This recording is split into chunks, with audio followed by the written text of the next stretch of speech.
Jai Hind everyone, good morning to all of you. This is Pooja Upadhyay from Shri Ram Public School. I welcome you all in Shri Ram Public School online classes.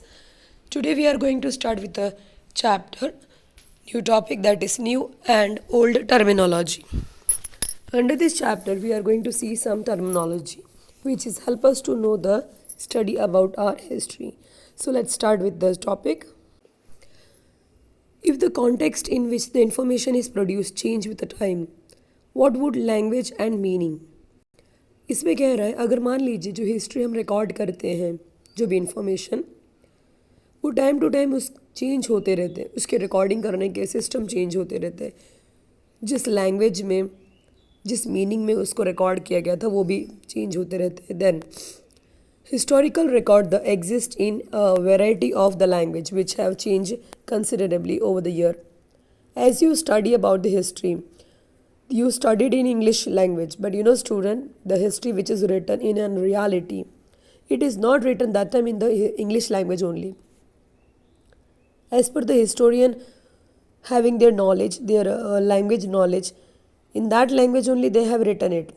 यानी उस time पे जो historian थे उन्होंने जिस language के बारे में स्टडी की थी उसी लैंग्वेज में हिस्ट्री उन्होंने लिखा था.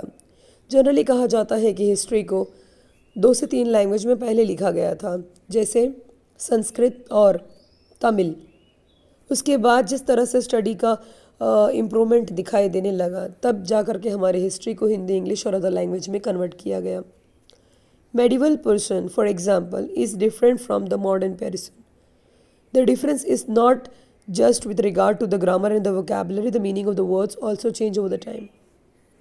अब कहा जाता है कि सिर्फ वर्डिंग नहीं चेंज हुए थे, सिर्फ स्पेलिंग और लैंग्वेज ही चेंज नहीं हुए थे, बल्कि लैंग्वेज के साथ साथ उसके मीनिंग भी बदलते गए. इसका मतलब इसमें हम ये देखेंगे कि जिस हिस्ट्री के बारे में हम और आप स्टडी करने वाले हैं वो किस लैंग्वेज में था और किस लैंग्वेज में है, किस तरह से वो चेंज हुआ. तो उसके चेंज होने का सिंपल एक ही रीज़न है माय डियर स्टूडेंट. जैसे अगर आज कोई हिस्ट्री लिखता है तो डैम श्योर है या तो हिंदी प्रेफर करेगा या फिर English language, because this 2 language are और only existing nowadays as on at national level, right. So that only we are going to see in this. Let's start. Take the term Hindustan for example. Today we understand it as India. जैसे पहले के ज़माने में इसी भारत देश को हिंदुस्तान कहा जाता था, जैसे आज हम लोग इंडिया कहते हैं. The modern nation state.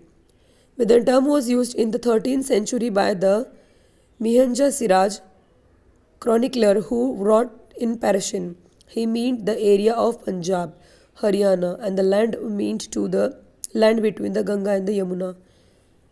उस टाइम पे जब नाम अलग अलग यूज़ होते थे, जैसे भारत, भारतवर्ष, हिंदुस्तान, इंडिया, ये सारे नाम अलग अलग जो चेंज होते गए वो हिंदुस्तान में एग्जिस्ट होने वाले कई कैरेक्टरिस्टिक्स को ध्यान में रखते हुए चेंज किया गया.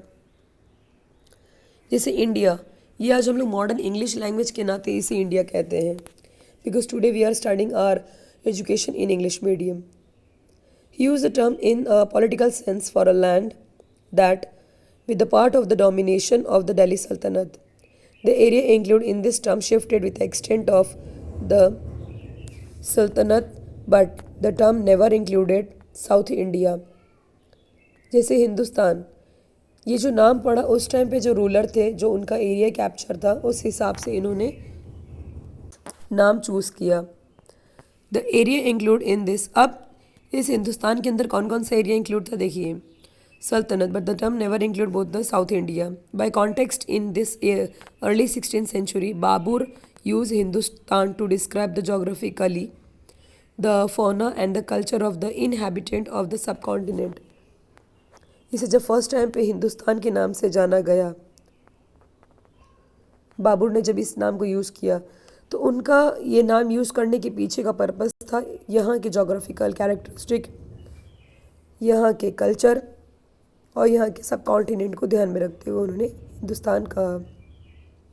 As well as see the letter in the chapter, this was somewhat similar to the way the 14th century post Amir Khusro used the word Hind. While the idea of geographical and cultural entity like India did exist, the term Hindustan did not carry the political and the national meaning which was associated with it today. यानी हम लोग ये कह सकते हैं कि जैसे पता है हम लोगों के नाम अलग अलग होते हैं। जैसे हम लोग स्कूल में जब रजिस्ट्रेशन कराते हैं तो हमारा नाम वहाँ अलग होता है।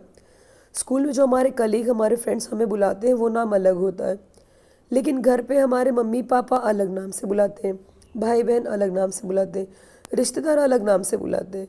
ठीक वैसे ही हिंदुस्तान को भी अलग अलग नाम दिया गया था। उसके पीछे का रीज़न है उसके अंदर बसे हुए कैरेक्टरिस्टिक।